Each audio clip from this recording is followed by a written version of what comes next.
Claire never imagined the dog she trusted most would one day growl at her baby girl. Luna, their loyal German shepherd, had been nothing but gentle, a furry guardian since the day they brought Ava home.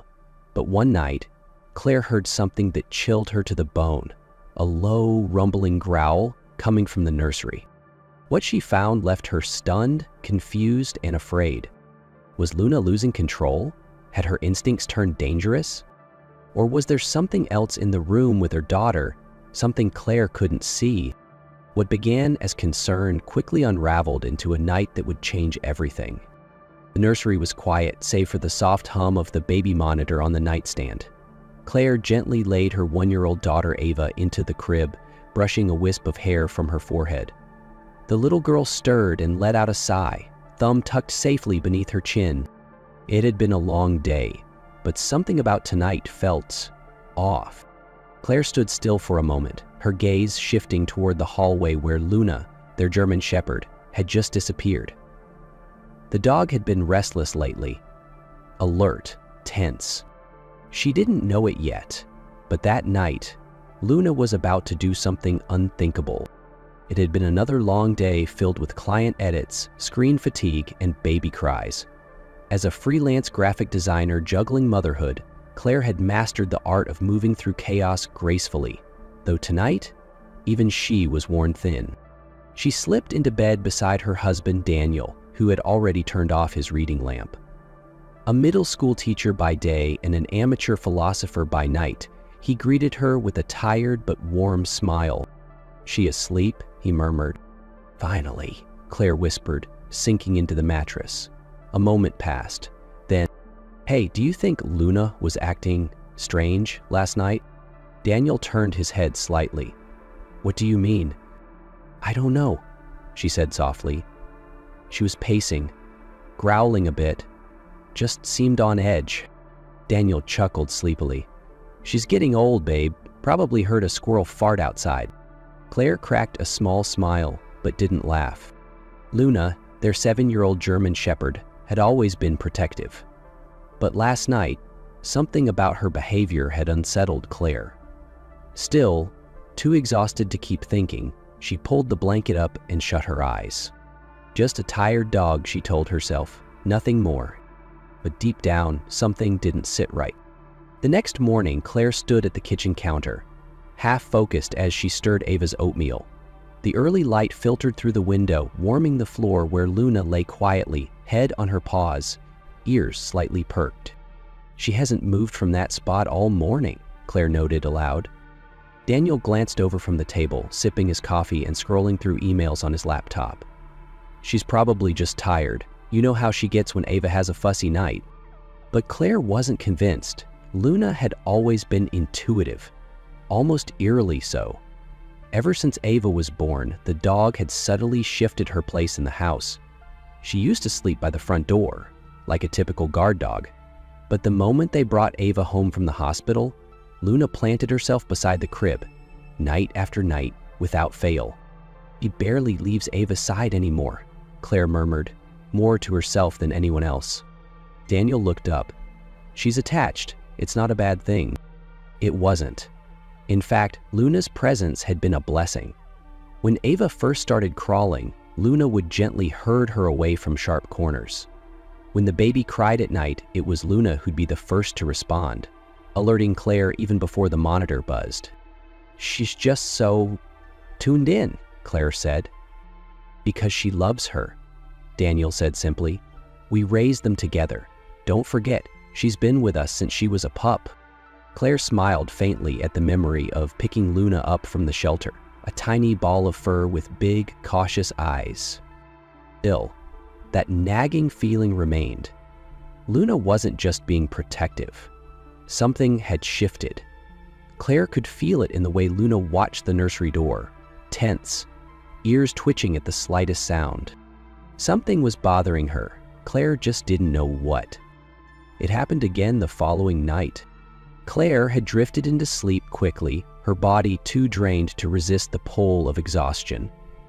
Ava had been unusually fussy that evening, and it had taken nearly an hour to settle her. Claire had paced the nursery with Ava in her arms until the baby's breath slowed, eyelids fluttering shut. She had barely closed her own eyes when it came. A low, rumbling growl. Not loud, not frantic, but it sent a chill down Claire's spine. She sat up, blinking into the darkness. At first, she wasn't even sure she'd heard it. Maybe a dream? But then came another one, slightly louder, more urgent. Claire reached for her robe and slipped out of bed without waking Daniel. She moved down the hallway barefoot, guided by the faint green glow of the baby monitor. The moment she opened the nursery door, her breath caught. Luna was standing stiffly on all fours, just inches from Ava's crib. The dog's head was low, her ears pinned back, body tense like a stretched wire. She wasn't barking, just growling in deep, rhythmic pulses. Ava was awake, sitting up in the crib, eyes wide and wet with confusion. She wasn't crying yet, just staring at Luna, her little fingers curled around the bars of the crib. "Luna," Claire whispered sharply. "What are you doing?" The dog didn't move. "Luna, stop." The growling continued. Claire stepped forward, her voice louder this time. "Hey!" Luna finally turned, and for a split second, Claire saw something she'd never seen before. Conflict in Luna's eyes. The dog seemed torn, unwilling to break focus from the space behind the crib. But then, slowly, she backed away. Claire rushed to Ava, scooping her into her arms. Her heart was racing now. She glanced toward where Luna had been staring. Just the corner wall. Nothing there. Just shadows. But Claire couldn't shake the feeling. That wasn't a random growl. Luna had been guarding something. Or someone. By morning, the air in the apartment felt heavier. Claire sat silently at the kitchen table, hands wrapped around a mug of untouched tea. Ava was playing with her stacking blocks on the floor nearby, completely oblivious to the tension simmering above her. Daniel walked in, rubbing the sleep from his face. "You were up last night?" Claire nodded, eyes fixed on the steam rising from her cup. Luna was growling again, this time right next to the crib. And Daniel paused, halfway to the coffee pot. "What was it?" "I don't know. Nothing I could see. But she wouldn't stop. It was like she was on guard." He frowned, pouring himself a cup. "And Ava?" "Awake." "Scared." Her voice sharpened slightly. "And you were sound asleep." Daniel sighed and leaned against the counter. "Claire, Luna wouldn't hurt Ava. You know that." "Do I?" she shot back, finally looking up at him. "Because last night it sure looked like something snapped in her. She wouldn't even respond when I called her." "She's a dog. Maybe she smelled something weird." Heard a noise. Claire pushed her chair back, frustration rising. "You're always defending her, even when it's your daughter who might be in danger." "Because she's not just some dog," Daniel snapped, then immediately softened. "She's family. She's protected us for years." "She's a dog, Daniel." "A good one, maybe. But something's not right. You didn't see her face last night. You didn't feel how tense she was. It wasn't normal." Daniel crossed his arms, his jaw tight. "So what? You want to get rid of her?" Claire hesitated, then whispered, "I don't know what I want. I just want to know our daughter is safe." They stood in silence for a moment. Luna lay quietly by the nursery door, ears flicking at the tension but making no move to interfere. For the first time, the house didn't feel like home. It felt divided. Later that afternoon, while Ava napped, Claire found herself sitting on the edge of the couch, flipping through old photos on her phone. Buried among the snapshots of birthdays and baby milestones were dozens of Luna. Tiny, clumsy, curious. She paused at one photo in particular. Luna, still a pup, was curled at Daniel's feet, muddy and grinning after their first hike together. Claire had never been a dog person until Luna. But the way she'd bonded with Daniel, the way she seemed to understand him, it was impossible not to love her. Still, the memory that struck her most didn't come with a photo. It had happened 2 years ago, on a quiet summer evening. A A toddler from the apartment upstairs had wandered into the driveway while his mother was chatting distractedly on her phone. A car was backing up, slow but steady, toward the child, who stood frozen in the middle of the lane. Claire remembered the panic rising in her throat, her legs locked in place, but Luna had moved first. She darted forward without hesitation, barking sharply and grabbing the child's shirt collar gently with her teeth, pulling him out of the way just as the car's bumper brushed past. Chaos erupted, of course. Someone screamed. Another neighbor accused Luna of attacking the boy. It wasn't until Mr. Novak, an elderly biologist who lived on the third floor, stepped onto his balcony and shouted down what he had seen that the tension dissolved. "She saved him," he had said firmly. "The dog saved that boy's life." Claire closed her phone slowly and looked across the room. Luna was there, lying quietly, her eyes watching the hallway that led to the nursery, just like always. And somehow, that unwavering gaze was enough to convince Daniel that he needed answers, not guesses. That evening, as the sky dimmed into soft purple, Daniel took a quiet walk across the courtyard to Mr. Novak's apartment. He knocked gently. The older man, dressed in his usual cardigan and khakis, opened the door with a curious smile. "Daniel, something on your mind? I need your opinion about Luna." Mr. Novak motioned him in without a word. His small apartment smelled faintly of wood polish and old books. A wall of glass terrariums filled one corner, each holding strange, glistening insects from around the world. His prized collection. Daniel explained everything: the growling, the strange focus near Ava's crib, Claire's rising fears. Mr. Novak listened without interrupting, occasionally nodding, his fingers steepled under his chin. When Daniel finished, he leaned back thoughtfully. "That doesn't sound like aggression," he said. "It sounds like alertness. Like she senses something you don't." Daniel frowned. "Claire thinks she's becoming dangerous." The older man chuckled softly. "Claire's a mother. Fear is her first instinct. But you know that dog. You raised her." "I know," Daniel said, staring at his hands. "But what if we're missing something?" Mr. Novak leaned forward. "You are. You're assuming it's her that's changed. Maybe it's something around her that has." He paused. "You said it only happens at night?" Daniel nodded. "Set up a camera. Monitor the nursery. If Luna's reacting to something real, it'll show. If not, well, then you'll know." Daniel thanked him and headed home, his thoughts spinning. Back in the apartment, Claire was on the phone with her best friend, Emily. "Honestly, at this point I feel like kicking Daniel out to sleep with that dog," she said, half joking, half serious. "If he loves Luna so much, maybe they should cuddle instead of us." She laughed, but the smile didn't reach her eyes. That night, after dinner, Claire stood at the foot of their bed, arms crossed. "I'm sleeping in the nursery with Ava tonight," she said. Daniel looked up, puzzled. "Why?" "Because I don't feel safe leaving her alone. Not while Luna's acting like this. If she growls again, I want to be there." Daniel sighed, rubbing his temples. "Claire, we talked about this." "I'm not asking," she cut in. "I'm telling you." There was no anger in her voice, just quiet resolve. Daniel didn't argue. He simply nodded and turned back toward the window, his reflection barely visible in the glass. Claire gathered a few blankets and moved Ava's portable mattress into the nursery.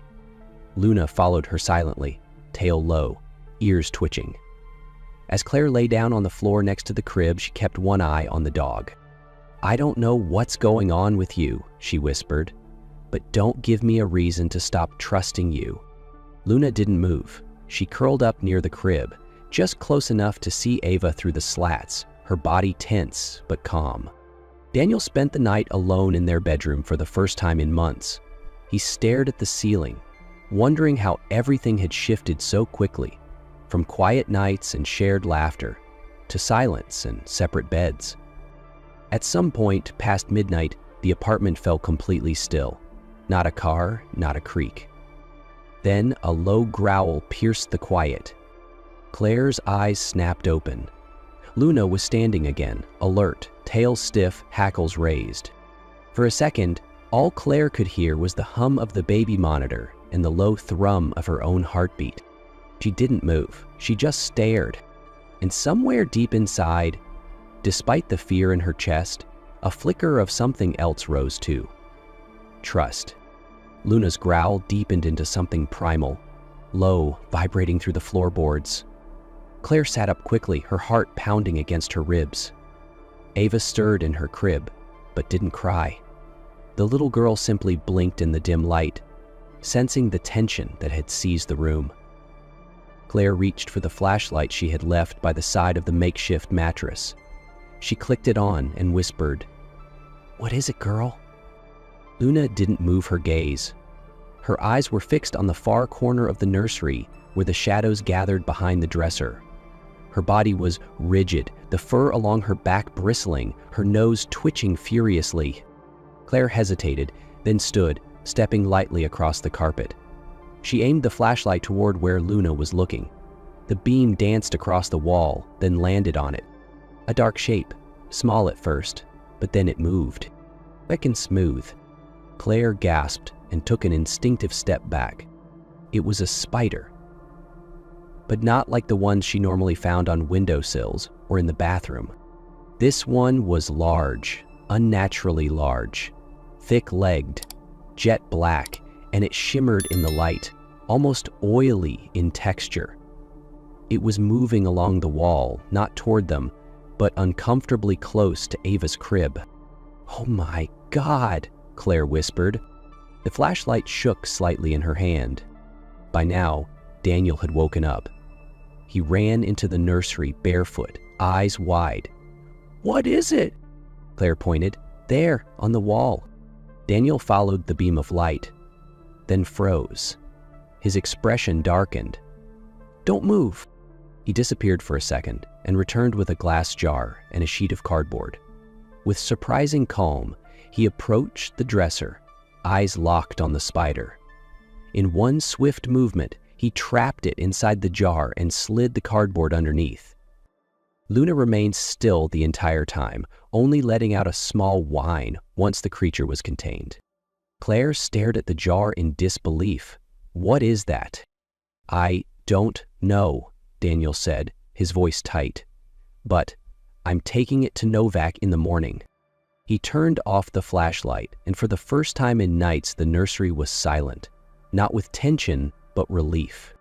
Claire leaned down and touched Luna's head gently. "You were trying to tell us." Luna pressed her nose into Claire's palm and let out a quiet, almost tired sigh.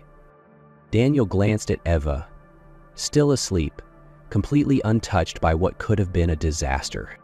"Whatever that thing is," he said, gripping the jar tighter, "you saved her, girl." Claire's throat tightened. Her eyes welled. She wrapped her arms around Luna, holding her close. And for the first time in days, Luna wagged her tail. Just once. But it was enough.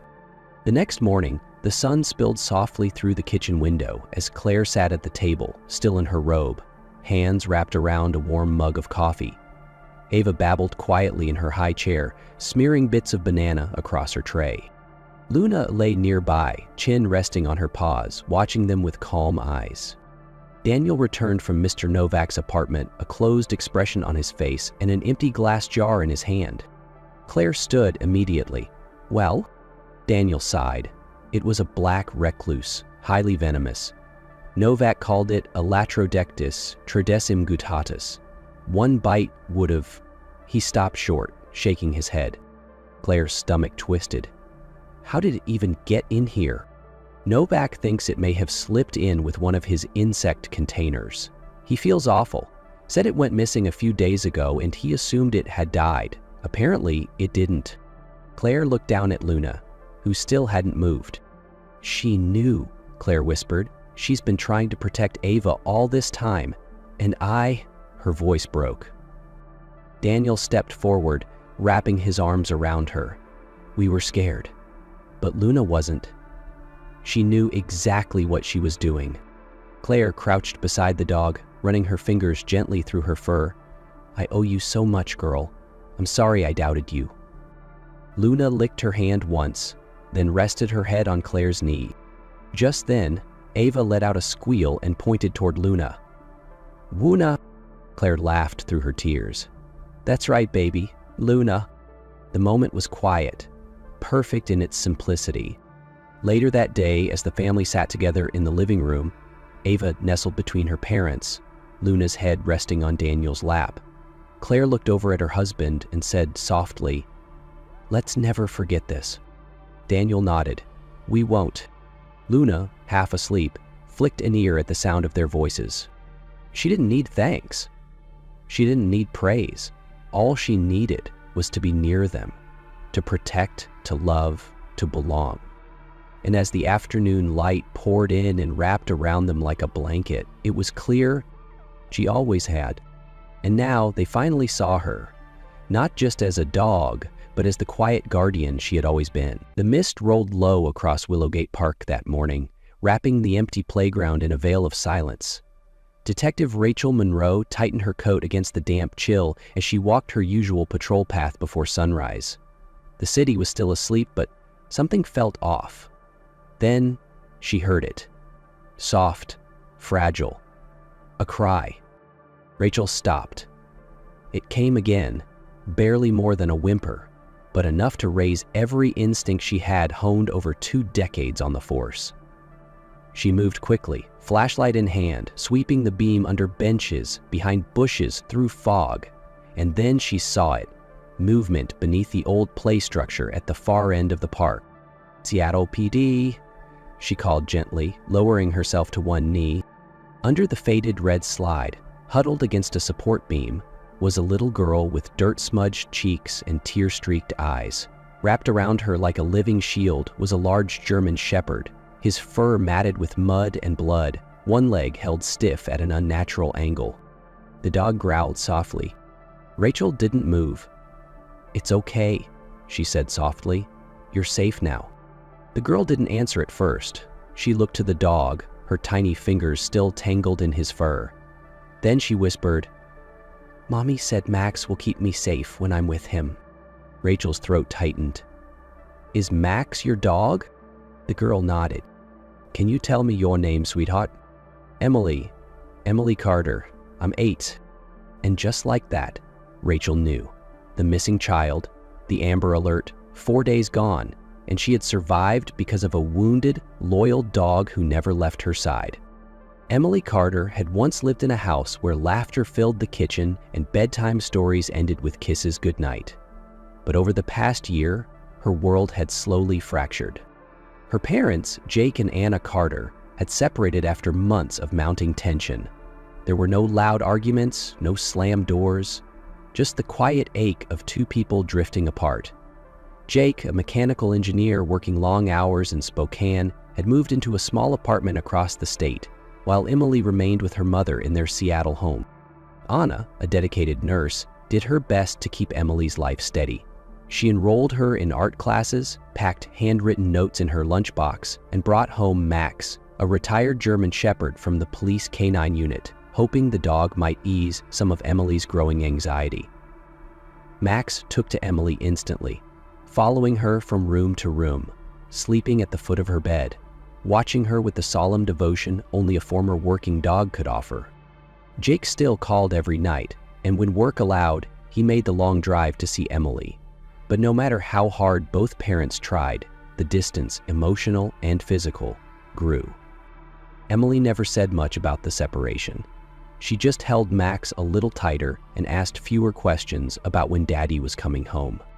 In public, they were still a family. On paper, nothing was broken, but in a child's heart, the cracks were clear.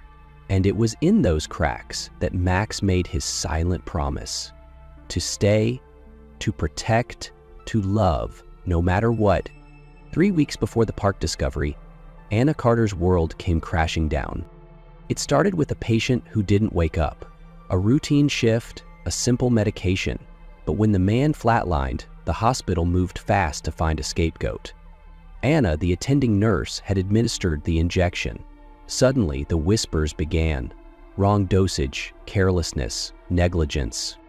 Anna knew better. She had double-checked everything, just like always.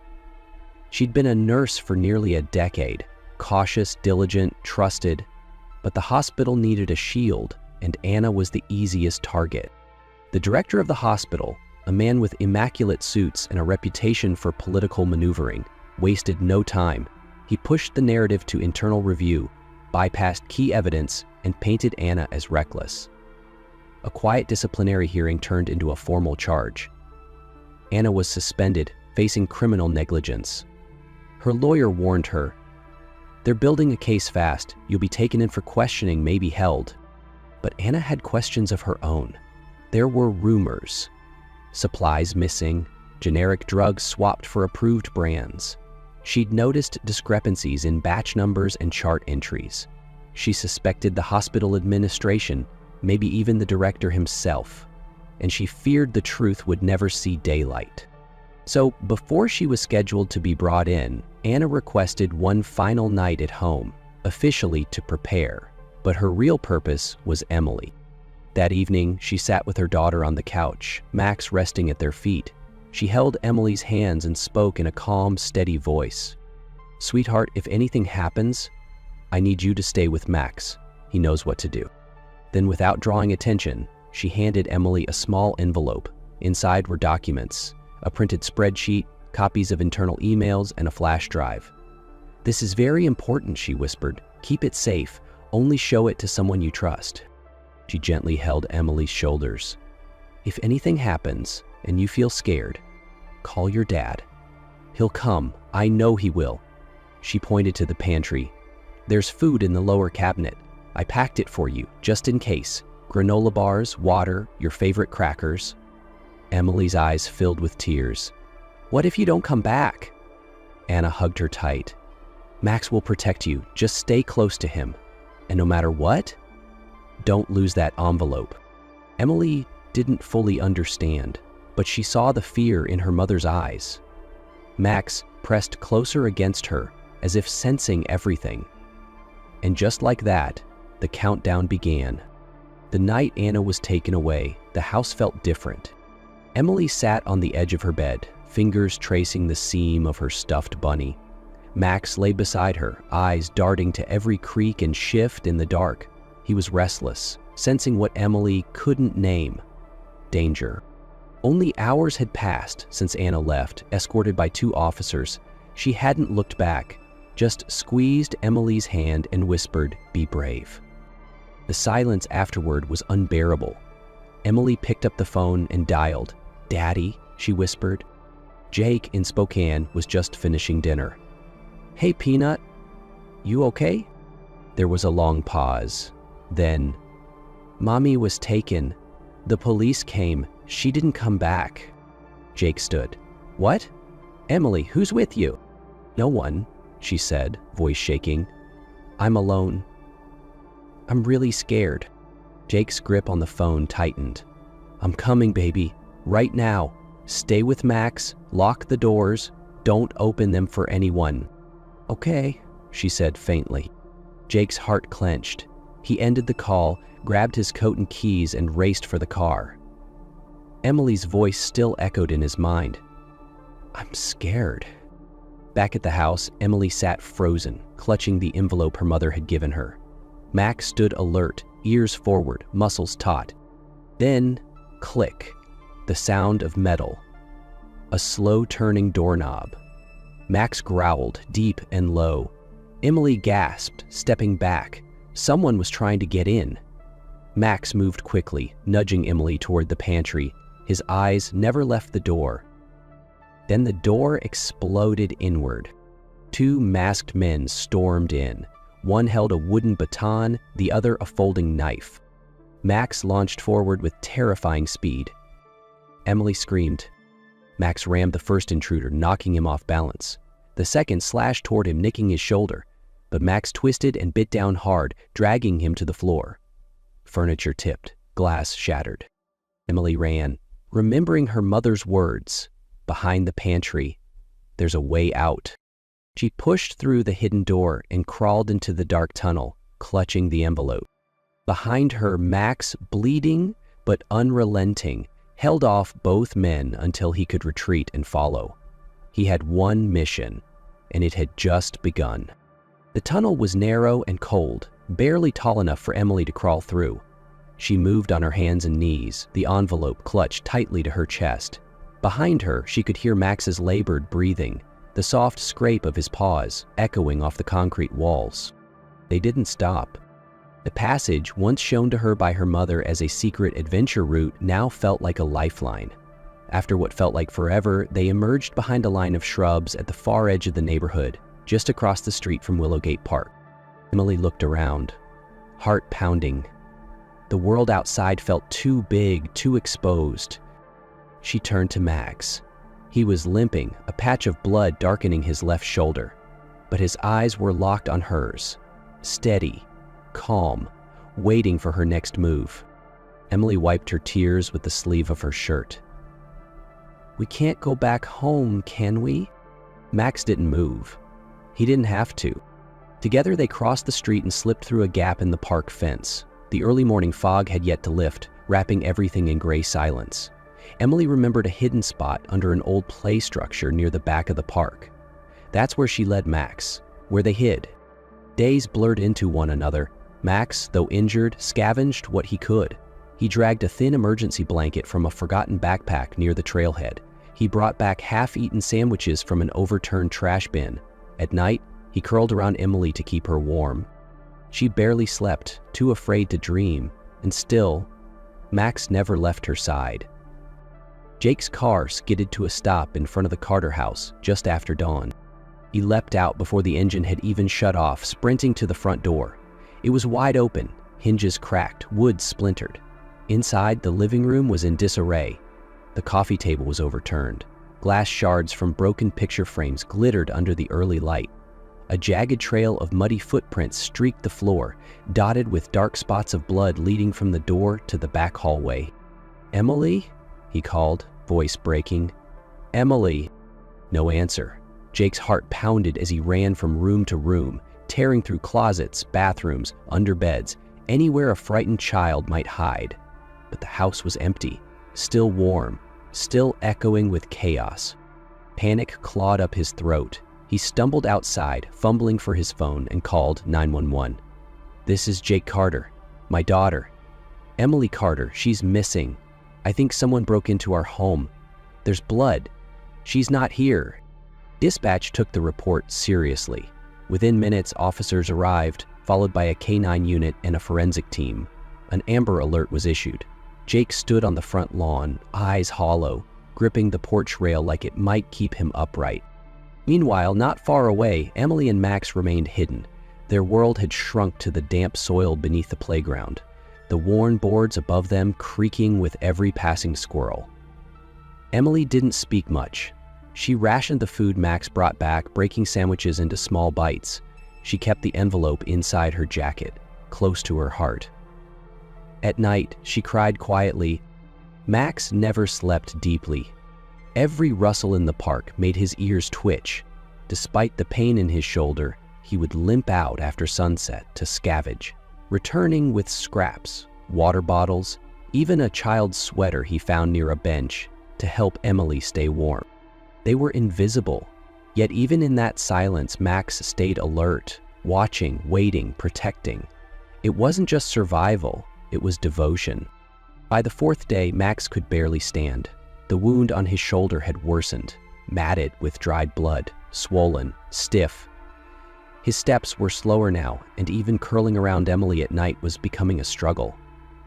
He had done everything he could, found food, brought warmth, stood guard. But something inside him knew they couldn't survive like this much longer. Emily was pale, her cheeks sunken, her eyes hollow from sleepless nights.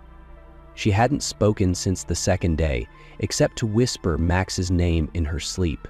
The envelope, still tucked inside her jacket, had become heavier with every hour.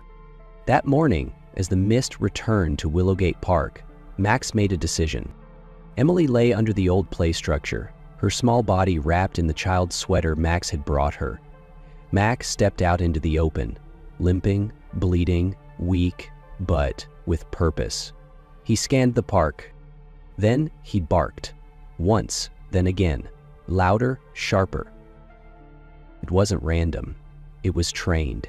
A canine distress call, a code signal once taught to alert human officers. From a nearby trail, Officer Rachel Monroe paused. The bark cut through the fog, precise, urgent. She turned, eyes narrowing. Max barked again, followed by a faint rustle under the old slide. Rachel approached slowly, hand on her holster, instincts sharp. Then she saw him, a battered German shepherd, panting, bloodied, but holding his ground. Rachel crouched. Easy boy. And then Emily emerged, frail, trembling, her hand still clinging to Max's fur. Rachel's heart dropped. They had been found. Jake arrived at the hospital in a panic, escorted by an officer who had called him the moment Emily was identified. His eyes scanned the hallway until he spotted her, curled up in a warm blanket, a nurse beside her, and Max resting at her feet, his head on her lap. "Emily," he whispered. She looked up. For a split second, her face was frozen, unsure if it was real. Then she stood, ran to him, and collapsed into his arms, sobbing. Jake held her tight. "You're safe now, baby. I'm here." Through broken breaths and trembling lips, Emily began to speak. She told him everything, about the night Anna was taken, the warning, the envelope, the two men, the escape. Max, how he fought, how he bled, how he kept her warm and fed her and never left. Jake listened in silence, his jaw tightened, fury mixed with guilt and heartbreak. Then Emily reached into her jacket. "This is what Mommy gave me. She said it would help you believe her." Jake took the envelope, carefully unfolding its contents, spreadsheets, email printouts, a USB. Proof, not just of Anna's innocence, but of corruption, of a cover-up. Jake felt his heart drop. He looked at Emily, brushing hair from her forehead. "You are so brave," he whispered. "I'm going to fix this, I promise." He arranged for Emily to stay at her grandmother's while he handled what came next. That night, Emily curled up on the couch, Max beside her, his injured paw wrapped. The fear hadn't faded, but with Max there, it softened. 3 weeks later, the truth came crashing down. The evidence proved Anna had been set up. The hospital director had been covering for unauthorized substitutions of low-quality medications. Charges against Anna were dropped, the director was arrested, and Jake had kept his promise. It was a rainy afternoon when Anna walked up the steps to her mother's house. Jake was already inside, helping Emily put together a puzzle. Max lay beside them, his eyes half closed, tail thumping slowly against the floor. Despite the physical scars, he had healed. And more than that, he had brought them back together. Emily looked up first. The puzzle piece slipped from her hand. "Mom?" Anna froze. Then Emily ran, launching herself into her mother's arms, clinging to her like she might disappear again. Jake stood silently, watching the two embrace. Then, without a word, he joined them. For the first time in a long time, they were whole. Later, over tea and quiet conversation, truth surfaced, not just about the corruption or the danger, but about themselves. "We let our pain divide us," Anna said softly, and in that space, Emily had to carry too much. Jake nodded. "I kept thinking I was protecting her by staying away. But I wasn't. I was just absent." They both looked at Max. He was stretched out near the fireplace, eyes closed but ears alert as always. "He never left her," Anna whispered. "No," Jake said. "He didn't." Emily leaned against her mother, her voice small but clear. Max didn't care if it was hard, he just stayed. Anna reached out, brushing Max's fur. He knew what it meant to be family. And in that moment, they all did. The fight, the silence, the distance, it all faded.